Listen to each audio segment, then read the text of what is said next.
Record to this computer. Okay. Okay. So hi, I'm Al Shalloway. Everybody here knows me, but some people who might watch the recording don't. And we're having a panel on what coaching is. And there's not a debate, but we do have kind of a variety of people here. And what I'm going to do is in a couple minutes, I'm going to have each one of the four panelists, that's Susan, Daniel, Ilana, and myself, give a little introduction, give their background in coaching and maybe their approach in coaching. And the idea is not to see is ICF coaching or Amplio Kata coaching, as I call it, better. It's to actually see the advantages and disadvantages of both and maybe learn something, even when to use one and when to use another, and what are they? Um, so there's not a debate, not sides, just kind of a diverse group of people talking about coaching. And we'll do that for about 5 minutes each. That's 20 minutes. And then we should have about a half hour, 35, 40 minutes for y'all to ask questions or just for us to discuss amongst ourselves. So it's a free form, kind of an experiment. We might do something like this again in the ACOP if this works out well. So I don't know. I'll let, Daniel, Ilana, Susan, which of you want to go first? Daniel, you start with a D. You're up. Okay. Well, hello, folks. My name is Daniel Gagnon. I'm based in Montreal. Let's see, just a very, very brief introduction. Been working for almost 40 years. 10 of those, the first 10 of those were in television, both in studio and post-production. And I got waylaid into multimedia and wound up in project management, took an interest in that. From project management, as the years went by, I became interested in Agile. So wound up being an Agile coach, both for teams and at enterprise level. More recently, I've been dabbling in leadership development, both education and coaching. So I've had over the years quite the opportunity to I guess explore the realm of the word coaching, right, which is a sort of a portmanteau word which encompasses a lot of things.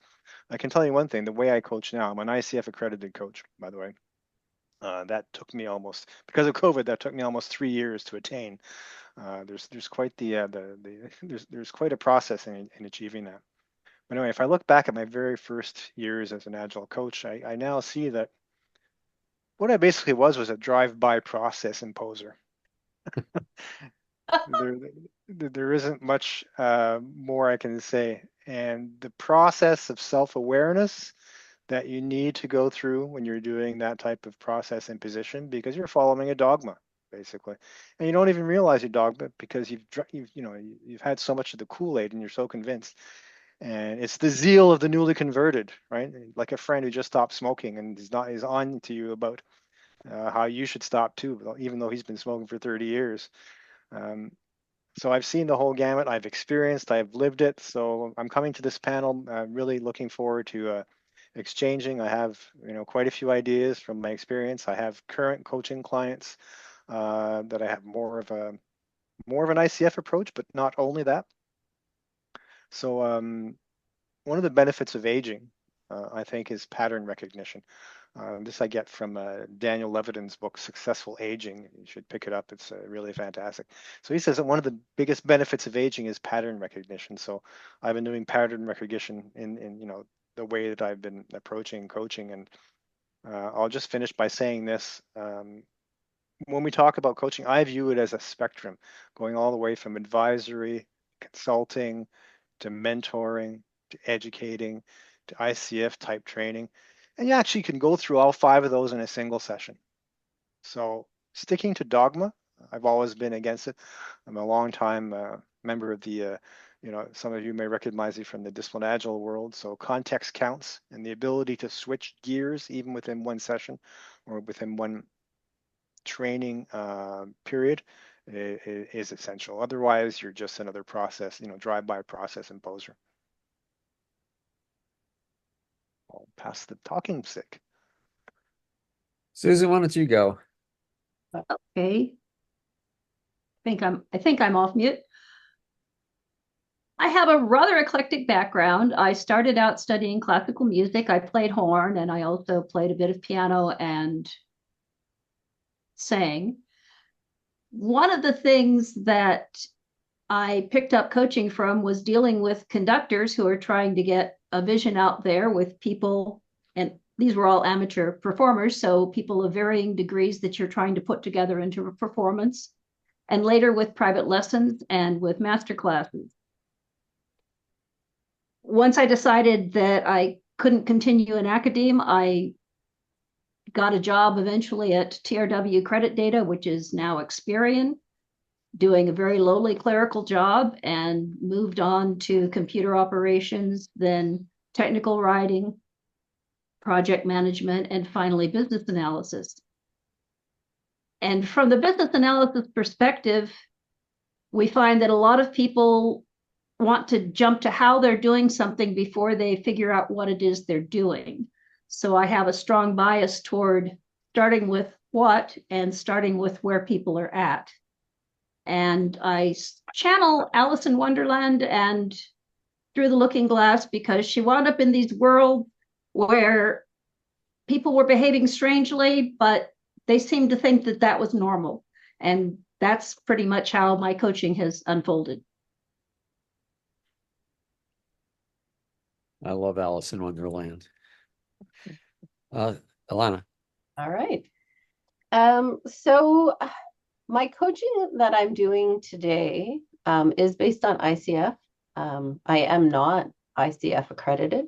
I may indeed one day get there, or I may not. But that doesn't stop me from taking lots of other courses about coaching and coaching concepts, currently even neuroscience of coaching, because it's all about how our brain works when we're in these circumstances, which I find absolutely fascinating. So when I think about coaching somebody, the goal is to help them improve in some way. They have a problem that they want to resolve, something that they're just not sure how to deal with. And then the approach that you need to take when you coach is based on the context of the need. If they really have no clue, let's say they're net new to agility and they don't know what to do because they've never done anything like this, you could say, well, here's what you might do in these circumstances. Give them a couple of different options to choose from and let them decide it themselves. ICF says, well, no, you shouldn't really tell them anything unless you get their permission. Permission is very important in ICF. The ethical rules are probably a good guidance for any coach to follow, quite frankly. So once you have their permission to give them suggestions, you can, but you could also ask them, well, if we were thinking about this not in your framework, but as just you want to be able to do something better or faster, what do you think you might do? So to ask them, what do you think you might do to pull it outside of the coaching frameworks that lots of people tend to want to, I'll use the word dogmatically since we've used it a couple of times, want you to dogmatically follow. Certainly in the early days of agility, and even, today when you poke through Reddit and things like that, there's a lot about following framework X or framework Y. If you've ever happened across any of my writing, you'll understand how little I actually care for frameworks. The closest I came to liking a framework ever was actually Disciplined Agile. I am reading through Al's material, which is not a framework, even though he sometimes still calls it a framework. Oh, I try not to. The key is that it's good guidance, right? Here's what will work for you in your context. And I think when you're coaching, regardless of whether you're an ICF coach or a CTI coach or an Amplio Kata coach, if you don't understand the context of the people, if you can't read their feelings and their reactions to what it is you're talking about, you're not going to be successful. I almost view, a coaching type conversation slightly, not exactly because I'm doing this, but to a certain degree with the same lens of which framework is better from an agility perspective. Really? Because that's not the important part here. So for me, I want this discussion to be exploratory. And how can we take all of our diverse experience to do a better job at what we do, which is helping people be better in whatever it is that they're doing. That's me in coaching. Yeah, yeah, that's great. Okay, I'm going to time myself because I do tend to go on. Uh, so I actually was interested in computers in high school. I remember reading a Scientific American article on hardware, and I got my first quarter in school. I switched to software, um, and I was just all mathematics, mechanical, physics, engineering until 83. And 83 was a life-changing event for me when I took the S training, and I got involved in producing those courses. So this is about as airy-fairy and intrusive a personal development kind of thing you could get. And I met some people there who could interact with people that changed lives. And I was amazed. It was like they could read minds. But I knew they didn't. I worked behind the scenes at one point, so I knew this was not fake. It was real that these people had this ability. So I kind of got interested in it, but I wasn't doing anything about it. But then I worked with Fernando Flores. I'm gonna give a little history because it also explains how I got to Kata coaching, and I'll do this all in the 5 minutes. So Flores taught us about how our world, we create our world in our speaking, in our conversation, and that the difference between an expert and someone who's not expert are distinctions. So my coaching is, what is it I know that they don't, and how can I walk them step by step to it? At the same time, I know I'm only an expert in a narrow domain, and they're experts in their domains. We're only experts in narrow domains. And they always know more than I do and what their work is. I may know more from experience, but there's no authority. There's no authority in coaching. There's just insights. So I really didn't do much coaching at all until I switched from building software, where I was a consultant. I'd go in, I'd see what people need. I built it. I did that for several industries until I moved to Seattle in 97, 96. And then all of a sudden, I had to coach 300 people in how to move to C++ and object-oriented. I realized I was in deep doo-doo. I had no idea how to do this. So I stopped and looked at it. I actually applied some of the coaching myself. One of the things I know when you're in a scary situation is to know you can survive it. So I imagined, what if I really blew it? I'll get fired. Okay, I'll get another job. This was back in 96, 97. There was a big need for people like myself. So I could adjust this with fear. And then what I realized, and in a sense, I recreated, or actually, kata coaching didn't exist at the time. But Fernando Flores's idea of distinctions and a step-by-step path to it, and what Toyota Kata coaching is, it's really the same thing. Except in kata coaching, you don't necessarily know all the steps. And in the way I do Amplio Kata coaching, you kind of do. So my view of coaching is twofold. I usually know more than they do about something. That's why I've been brought in. But I can't tell them, not because they'll resist it. This is one of the interesting things. I have not found that people resist coaching when you tell them. But if they don't figure it out themselves, they don't know it very well. And then when they try it, they'll fail and they'll blame you, which they should, because you shouldn't have told them. But there's not resistance. And the fact that they ask, I will pretend I don't know, or I'll pretend it's a self-discovery, literally, unless they're going to walk out the door. I've had that happen once or twice. And then I'll tell them because, well, I want to keep interacting with them. But that's only happened once or twice with thousands of people I've talked to. So to me, Amplio Kata coaching, the way I do it is I have an intention and I guide it, but I only ask questions. But I kind of ask questions with the intention of them discovering something they knew, but they didn't know they knew. Now, that's what I do in the business coaching. Now, there's another aspect to this, though, that I saw. I'm a great sports fan. I've studied football. My dad was a college football player. I mean, not a big time player or anything, but he taught me a lot about football and coaching. And one of the things I got from him was how to coach and what football is. And sometimes the role of a coach is to talk to people in a way they don't even know what you did, but they show up different on the field. In other words, they're not thinking, what did the coach tell me? They are different because of the coaching interaction. So you're not coaching to tell them anything. You're coaching to have them show up differently. Okay, so Daniel said something before we started that I thought was really great about a difference, and then I'm going to stop. I like we're in ICF coaching. It's like when you look at ICF coaching, where you, like Ilana, I think, said, you don't really know who knows more, they know more, and you're asking questions. And in my coaching, a lot of times I know more about something I want to convey. So part of what I want to do is when do we use these? What are the differences? What are the values? So I'm going to stop and either somebody on the panel volunteer something or somebody, in the audience ask a question. Well, I can take that one because Right. it's part of what I do as my career. I actually do bespoke training for software delivery teams, and I usually or typically layer in coaching with those teams afterwards. So in a similar way to what Al was saying, I'm providing the knowledge up front that they need to be able to perform their role, say project management. And then the coaching session is within their context. How can they apply it? So I don't want to do any more teaching because we've done the teaching. Now it's a matter of now that they know what they should do, what might be preventing them? How can they approach it differently? They have those answers themselves.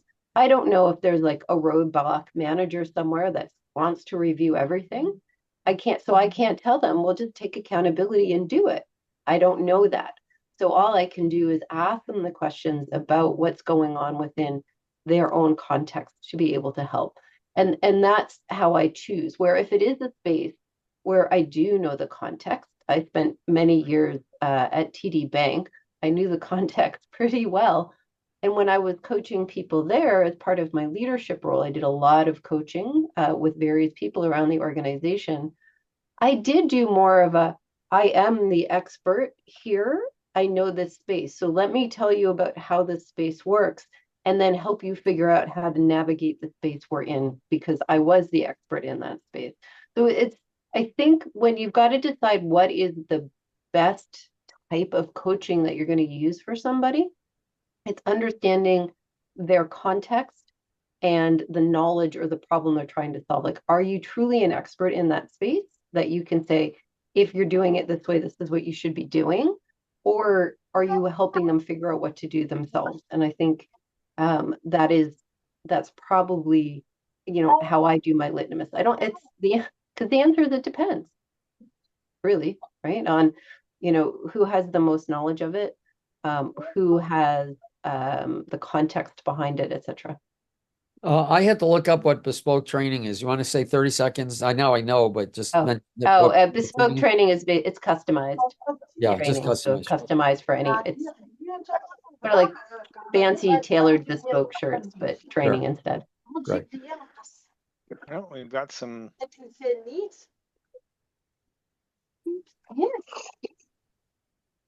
extra. Oh, Okay. there we go. Anybody else?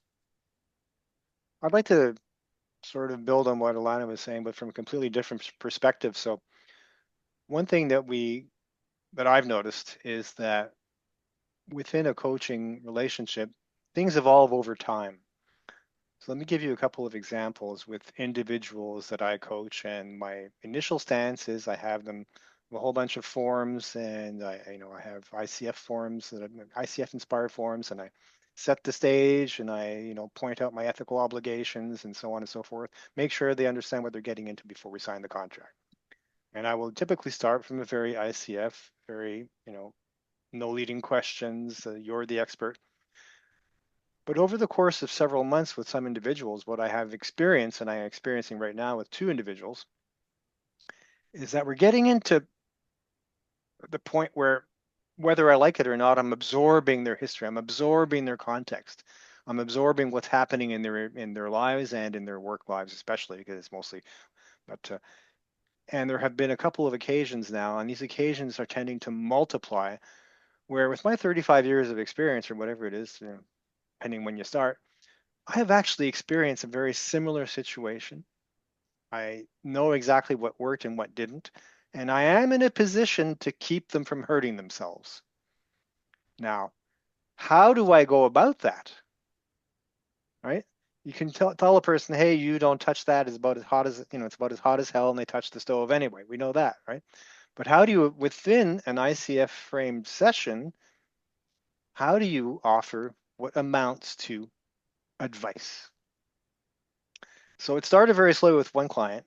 I gave one piece of advice. I said, listen, I'm going to take off the coaching ICF hat right now. I'm going to act as another concerned individual who has experienced something almost identical to your situation. Here's what happened. Here's what I did. Here was the consequence. Does this resemble what you're going through, and to what extent? And if the answer is yes, then we will actually look at how they could build their own reaction based on my input from my experience. But then we just close that right back up and go back to more of an ICF approach. So I call it glimmering moments where the expertise switches. And you have to be able to capitalize on that moment, but get back out of it, because then it becomes very tempting for the rest of the session and subsequent sessions to become all about advice. I've got a question though for you there. When you said you get out of the ICF, did they expect you to be doing ICF coaching, or was that just your own I put it model? in my contract. So I am Oh, straight up okay. in my contract. I actually say my approach is based on the ICF. Here is the ethics. It I means that see. you're the expert. Mhm. There may be times where we may agree that an advisory, consulting, mentoring, or advice giving stance from me may be helpful to you. If such occurs, we will discuss it and agree, but it will not be my primary stance. Do you think they care that you're going in with this ICF, even though it's in the contract? I mean, do you put it in the contract because they care, or you just do it because that's how you interact with them? I do it because it's how I'm building my coaching business.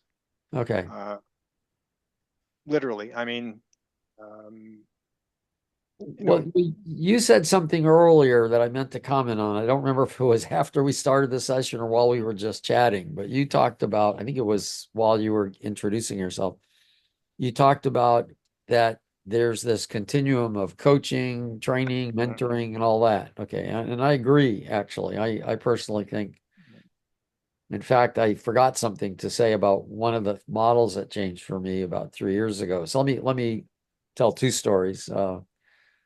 One story was very similar to what happened with you, but I didn't think about being ICF or not. I was at a consulting gig, and so they expecting me to tell them things, right? But I try to stay back because I like to collaboratively. I like to get them to figure out what to do, not me tell them what to figure out, because then they just own it and they understand it.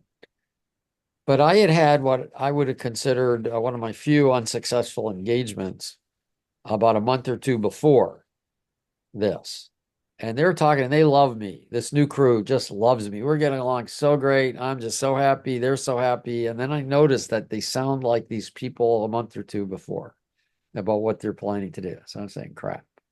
So what I'm about to tell you all happened in about 3 seconds. It wasn't this long conversation, but when I talk to myself, I talk real fast, or I just see it. It was like, oh crap, they're headed down the wrong path. But if I tell them, I can only tell them if I tell them I just came from a failed engagement, and I don't want to tell a new client I had a failed engagement. It doesn't look right. So all that Mhm. happens like a half a second.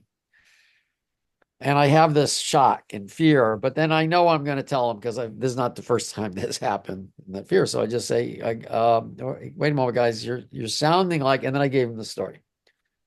So I switched from listening and collaborating to advice because it just seemed appropriate. And I wasn't in the situation of advice. They were expecting advice, I suppose, in the way I did that. Now, it actually turned out they said, "Oh, thank you for telling us." And they turned out to be one of my best clients because they did shift. They were looking at something wrong, and I felt I had to correct them quickly. Yeah, Daniel, you looked like you want to say something. Oh, no, I was just agreeing. Yeah. One thing I want to mention, because I meant to mention it when I introduced myself and I forgot, why coaching has gotten to be very important to me. I actually am a really good coach now. It took me a long time. I used to be a horrible coach. Well, I shouldn't say it that way. When things went well, I was pretty good. But if I came across somebody who wouldn't learn at the pace I wanted them to learn at, I wasn't very good. Okay. That was back in 97, 98. I had fear that it would reflect on me. Their stupidity would reflect on me. That was what, I mean, that's wrong. That's what was in my head. But a few years later, I was pretty good. And I got to where I remember having some people who were very disruptive that the trainer wanted to throw out of the workshop. And I calmed down and they just, I mean, literally had a life-changing event out of it. And all by asking questions because of what happened in the 80s when I worked with life coaches. But I didn't think too much about taking advantage of that until I started Amplio University. And what happened in the first workshop I started teaching back in 2021, I guess. People kept asking me, how do I convey that to other people? They'd learned something they're real excited about. How do I convey that? And I realized after this happened a lot that when you teach something, so I'm in a different situation than the two of you, I guess. When you teach something, you have to include how to convey it, or it's not that useful. So I've integrated coaching with domain, and that might explain why I'm so keen on knowing and kind of knowing how to get them somewhere, because that's kind of the heart of my university. Anyway, Susan, you want to chime in on anything? Yeah, well, most of the coaching I've done has been in the context of consulting or a contract job in which I've asked a few questions and my scope got expanded to either looking at process improvement or looking at improving individual contributors. And one of the things that some managers want is they want, oh, well, then you'll be the process police. They don't necessarily say it in those terms, but that's what they say. And I say that's not the way you're going to get things to improve, because I'm a consultant or I'm a contractor. I'm not going to be here forever. What's going to happen the day after I leave if you make me the process police? People have to understand the process, and perhaps they have a better idea about how to do it. You need to figure out what it is that you want to do, and it's amazing how much improvement you can get out of people who really understand what it is that needs to be done, rather than sitting around waiting for orders and saying, would you like fries with that?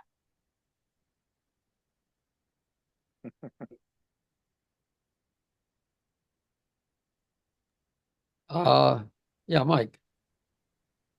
This is for both Lana and Daniel. When you say you kind of take on or put on and take off the ICF hat, that role, can you tell me, what have you seen? What are the advantages of going through the certification? What have you learned that you believe is helping you in your coaching with your clients? I'll answer that one first, and then Daniel, if you want to chip in Sure. after. I think for me, the most profound learnings I got from the ICF training was learning about myself. A huge piece of the certification is about self-learning, being able to recognize when you like to talk over people. You learn the value of silence, how to listen, realizing, coming from a lifetime of leadership and consulting, we're used to being the ones talking, right? A lot of folks who go through the training, we were actually the hippos, right? The highest paid person in the room. So we didn't, so for me, it was really learning more about what was driving my own behaviors, as much as it was obviously learning how to ask questions as opposed to trying to solve everyone's problem and all those other behaviors. So I think for me, that was the biggest learning, was learning about me and my own behaviors, so that I could be aware enough to help and ask those questions for other people to understand why they were doing things or not doing things.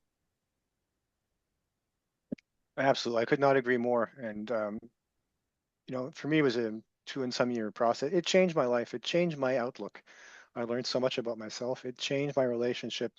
Not that it was bad, but it improved my relationship with my wife, with my children. It increased my empathy. Not that I wasn't empathetic, but I'm more empathetic than I was, and it's not an effort. There is a before and after that process for me.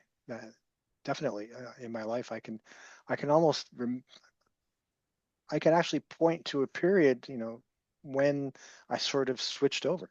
It was palpable, in right down to my everyday demeanor with people. And for that alone, even if you don't even use it professionally, I found it was I do, but I found it was a game changer for me, literally. And obviously, it completely, once and for all, jarred me out of my expert stance that I had accumulated over the years. Our inner expert, we always, yeah, I know this better than you do, buddy. No, I don't. Not by a long shot. It was humbling.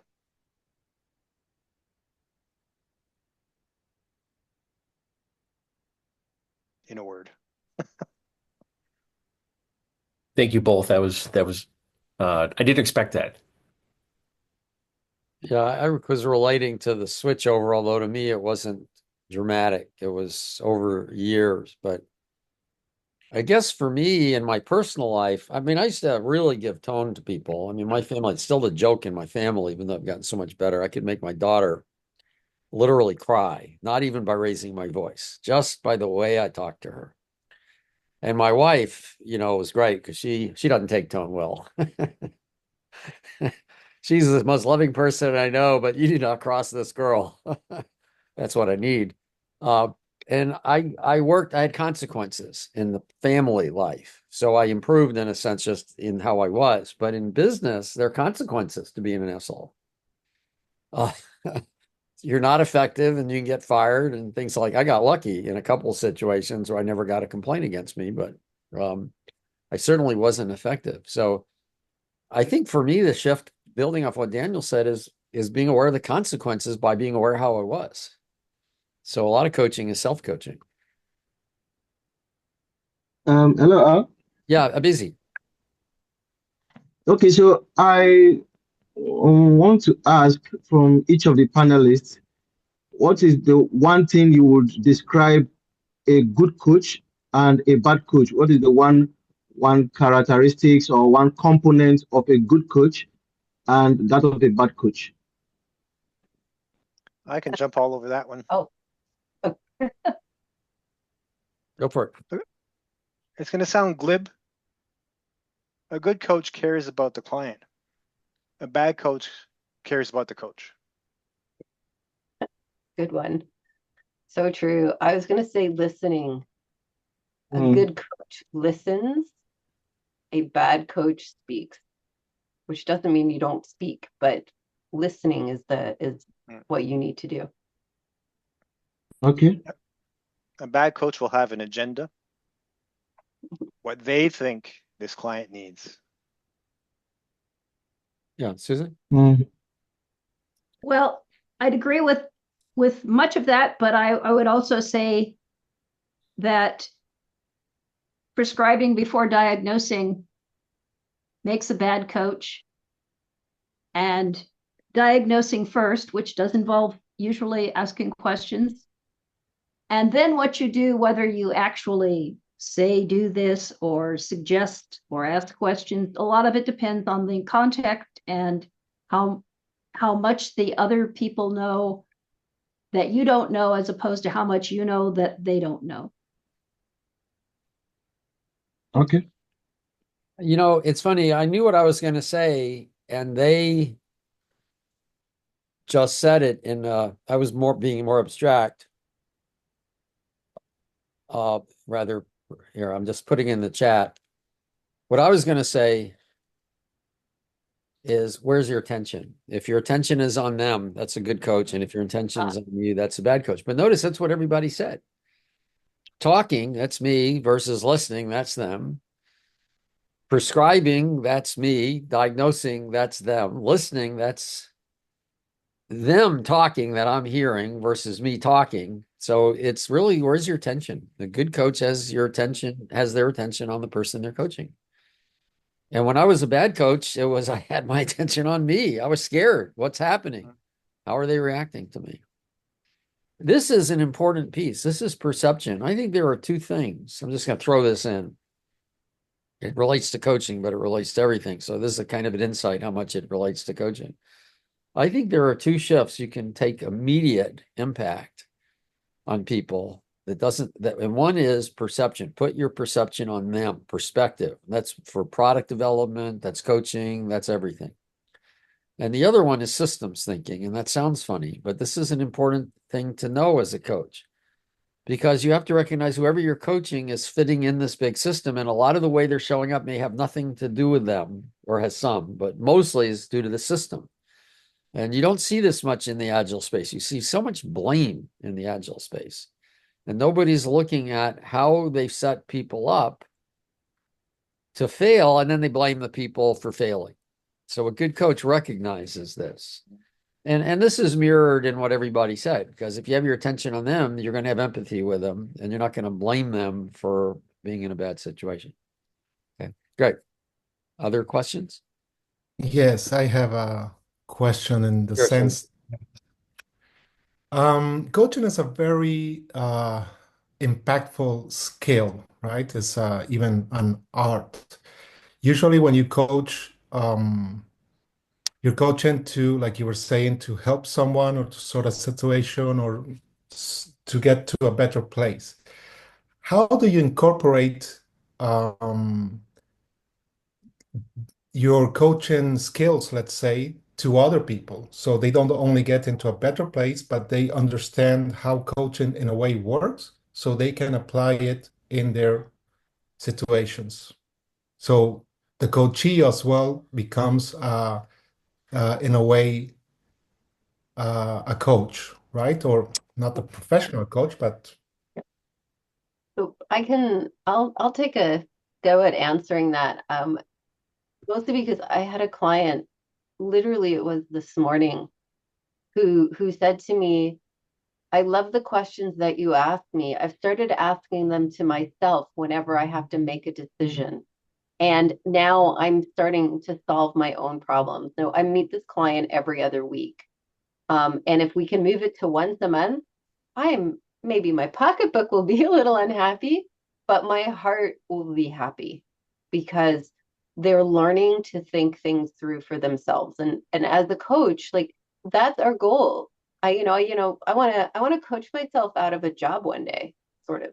I mean, Exactly my pocketbook that's aside again, I need to afford my food. Well, you get a second one The ul- better, but yeah. yeah, but the ultimate goal is to help them understand. And if you're doing a good enough job with your coaching, they'll start applying the same things you're asking them, those deep questions, because it's they are the ones who are thinking about it, even in a session.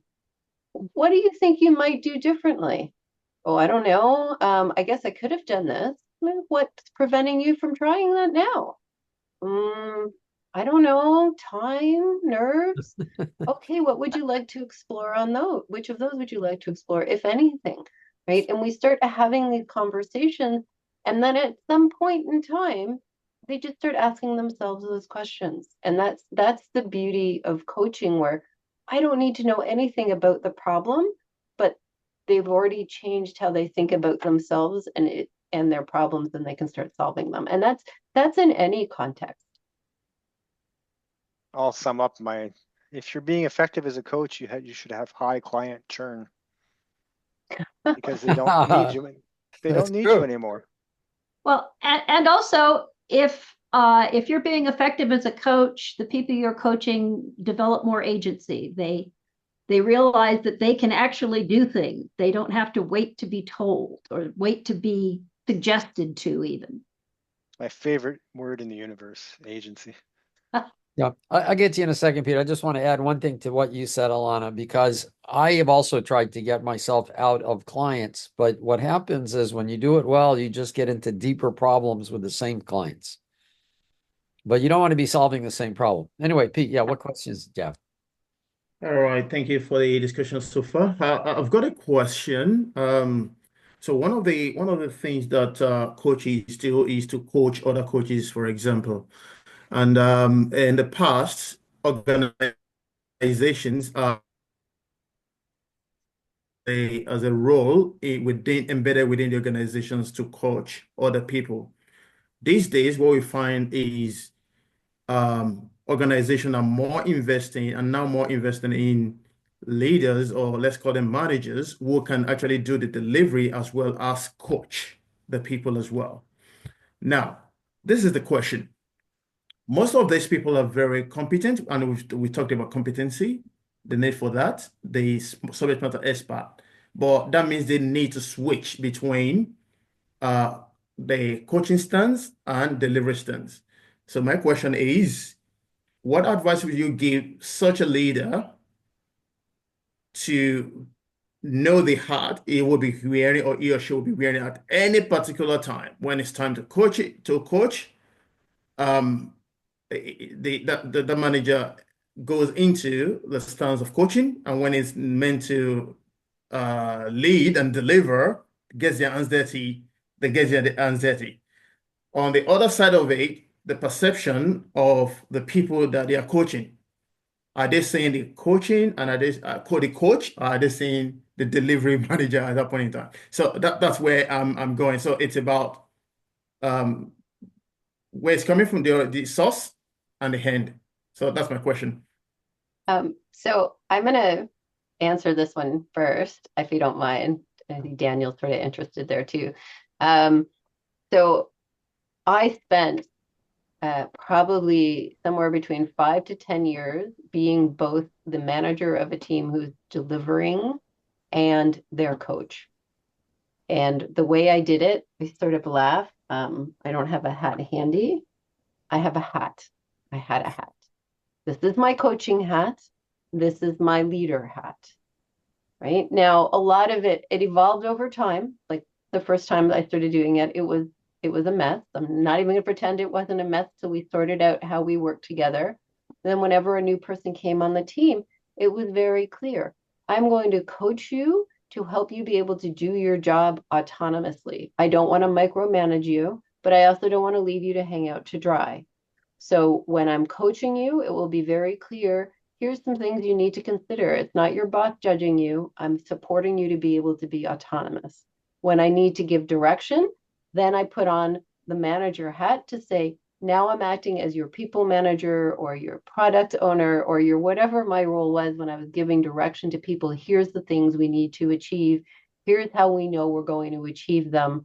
And then I take that hat off and I say, now let's walk through what you might do and how you might do it. So coaching them and helping them learn and understand how to do their role, which is a very different activity from setting the targets that I'm expecting them to meet as their manager. And I made it very clear when I was playing one role or the other.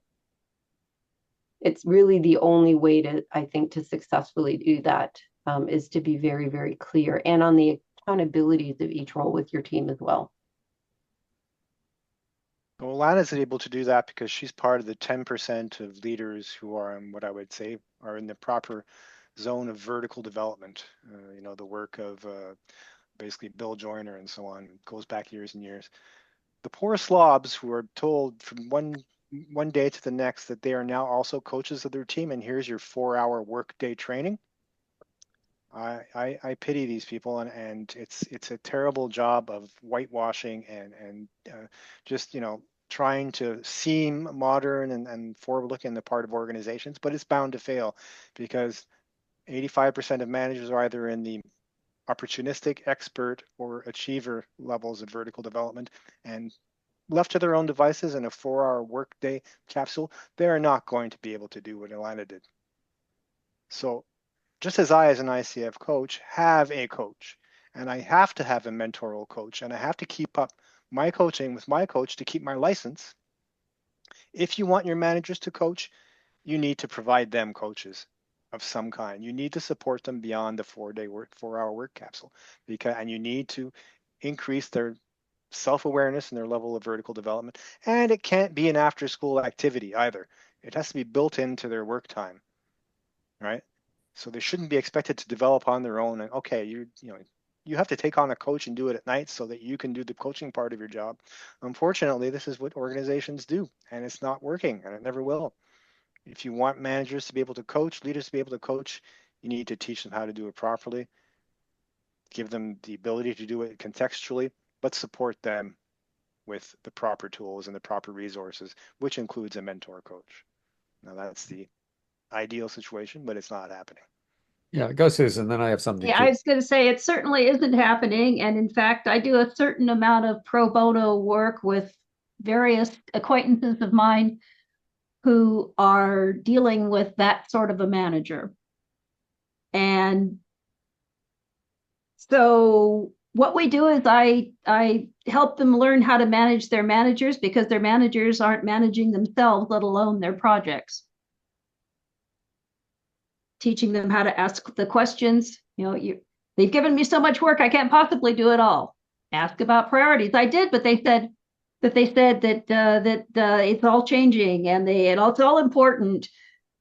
Okay, Well, do you think you know what the most important thing is? Oh, yeah, these two things are definitely the most important. Perhaps you could tell your manager that unless they have a disagreement, you think you should be working on these two things and then go off and work on them. And most managers will at least sometimes leave them alone to actually get their job done. I had kind of some flashbacks while Ilana and Daniel were talking. I want to describe something because I realized, see, I don't put hats on or off like you do. And I'm not saying that's good or bad. I'm just saying it's different.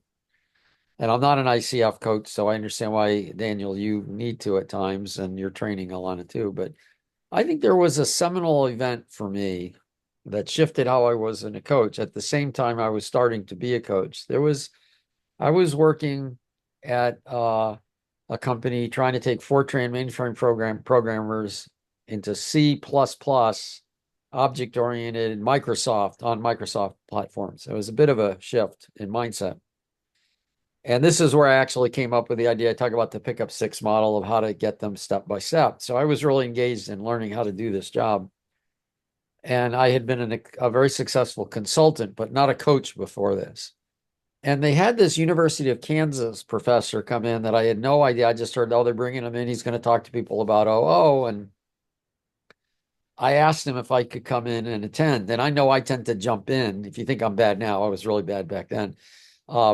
And I said I'd be quiet. So I was there committed to being quiet, okay, and just observe. And he got about a dozen people in a couple of hours to understand the perspective of object orientation by merely asking questions and what appeared to be no guidance whatsoever. I mean, in other words, I knew he knew where he was going, but it just appeared he was asking questions.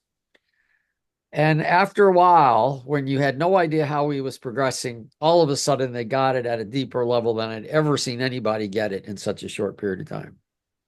I was impressed. And I thought about it later, and it was like this. One is I knew he knew what OO was. He wasn't discovering it with these people. But I was amazed at his courage that he could ask questions without knowing he was going to get a result, and certainly not knowing he was going to get the result he thought was the right result. So I thought about that and I said, well, what if he got a different result? Then he would have learned something. What if object orientation was not correct? What if the way to look at what we were talking about wasn't what he and I thought going in as the OO experts? What if something else came out? Well, he would have learned something. So, oh my God, this guy's more interested in learning than he is in teaching, which is a good thing. So from that, I got two things. And I would say maybe, Daniel, maybe that was my pivotal event, this one episode that happened 27 years ago, 26 years ago, was that as a good coach, and I know this is true for the three of you, it's not just about them, but it's also about us learning from the situation we're in. And also having confidence that even though we may not know where we're going to end up, we're still confident in ourselves. In other words, if it turned out that OO was a bad thing, I would not have lost confidence in myself. I would have learned something. So we appreciate their learning and our learning, and we don't judge them or ourselves by what we don't know. We judge them. I don't know, we judge them, but we're more interested in them learning, not acknowledging, not knowing something, if you see what I mean. Okay. Abizi, did you have another question? I thought I saw your hand go up and down. Yes. So, Al, I know you talk a lot about, I mean, I see that in your coaching style, allowing people to access their dormant knowledge. You talk about the pick up six model. So my question is this: what if you are dealing with people? Of course, you know there are people who don't like to be engaging. Rather, they want you to just tell them what to do, rather than coming from the pick up six model and saying, okay, what do you already know, and picking up the coaching from there. How do you deal with such people who just want to be told, like, just tell me what to do, and I'll just go ahead with it? I'm interested in what Daniel and Ilana have to say about that. I know what I do, but they may have a better Well, answer than me. I Agency probably comes don't back have to a better agency. answer because my answer would be if someone really doesn't want to learn, then there's no value in our spending the time to try to make them learn. Yes. There are people in this world who are very, very comfortable being told what to do and following routines, and there's absolutely nothing wrong with them, but they are not going to get any value out of what I'm asking them or working with them on because it's not what they want to do. And it's totally okay, but it's it wouldn't be a good fit for them or for me, and we'd both end up unhappy in the end. People like that find it intrusive, and you're not going to get them away from that. And it's not your job to, as a coach. Like Ilana's saying, you just have to let some people be them. Susan, I know it's a sort of a yeah. disappointing answer, but that's the truth. Yeah, I don't disagree with this, but I will say that I have found that some people that I work with who present as wanting to be told what to do are not necessarily not wanting to learn. They're afraid of making mistakes. And Yeah, if you I make agree. it a safe place for them to try something and possibly make a mistake, then those people can actually learn to take joy in learning. Yeah, safety. I Susan, think so. Yeah. I actually do agree with what you're saying. I think in my descriptive case there, I'm feeling defensive suddenly, is more there are people who just have no interest. But if anyone is interested, that would also come out in coaching. So it wouldn't be a goodbye sort of situation where we're both unhappy. It would end up being a good one because people want to learn. Yeah, I think I should have prefaced it with you have to give people a chance to show what they really want. You can't ever just, I was going to use the term, never, you can't just dismiss people out of hand. yeah. Well, Ilana, you said an important word there. You mentioned the word defensive. Can you tell me more? No. Sorry, folks. It's a meta. It's a meta joke. Sorry, couldn't. No, but there's an important thing that happened there, which is to recognize that they're wanting to be told what to do can have many reasons. Maybe they don't want to think, maybe they don't want to learn, maybe they're feeling in an unsafe space. But okay, I will tell something about myself here because I will definitely do something here. You guys know me, I can't hold back. Okay, I'm not saying that's good. I'm just saying that's the way I am. But I do have a plan. I do have an approach. And what I do when they really want to know, and I know them knowing, is 10%, barely scratching the surface. In other words, if I tell them they're not going to get any deep understanding, then what I try to do is give them something that they can start doing. And then and this is my advice, I guess, my injection, is then I'll tell them why it works, even though they didn't ask for it. And that just might bounce off, but maybe it won't. Yeah, Mike. Yeah. I was just going to mention that I've been using the Toyota Kata for, I don't know, about 10 years now.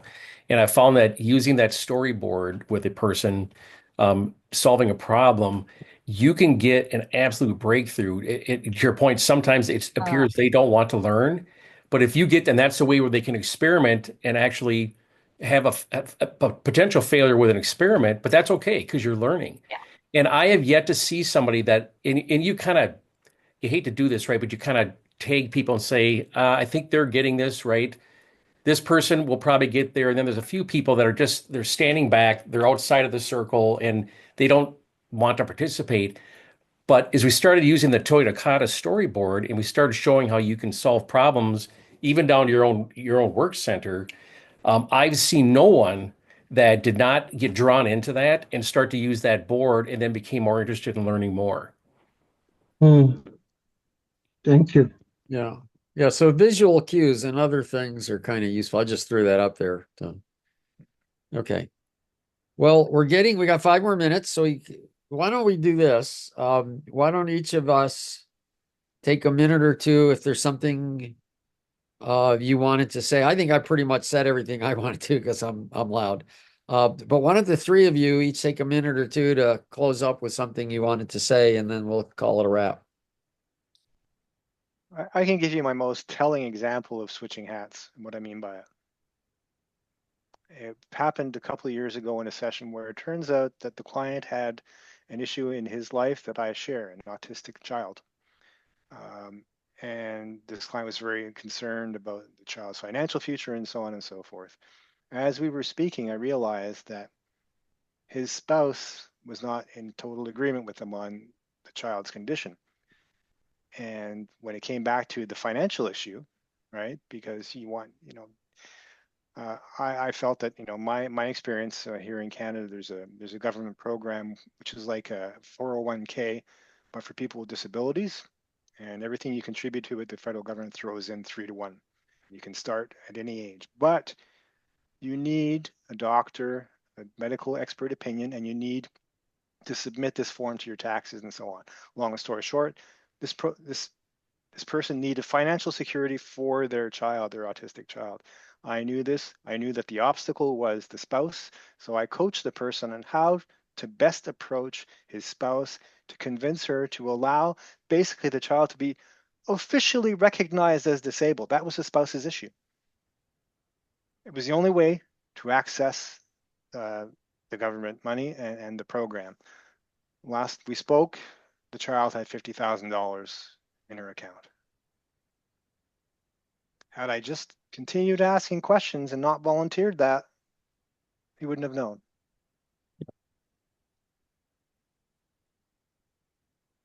Susan or Ilana? I would just, I can go. oh, sorry. No, all good. I would just say that if you can both see the problem, then techniques matter less than learning about it. Yeah, that's good. So I was going to say, and Daniel's story sort of illustrated this a bit, and even what Susan just said, to be a coach, to be a good coach, you have to care about achieving an outcome. Yes. I agree. Right? If you don't care about the person, if you don't care about helping, if you don't care about working through the difficulties, you will never be a successful coach. If it's about just your 2 helping others. p.m., right? Oh, well, here's my 2 p.m. You're not going to succeed that way. No.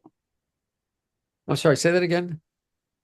If it's just, oh, here's my 2 p.m., my 2 p.m. appointment. Oh, right? I got it. Yeah, it doesn't matter. Hi. Yeah, you've got to get out of your own head. And if you don't have a purpose beyond Yeah. you're going to fail as a coach. That's another way of saying caring.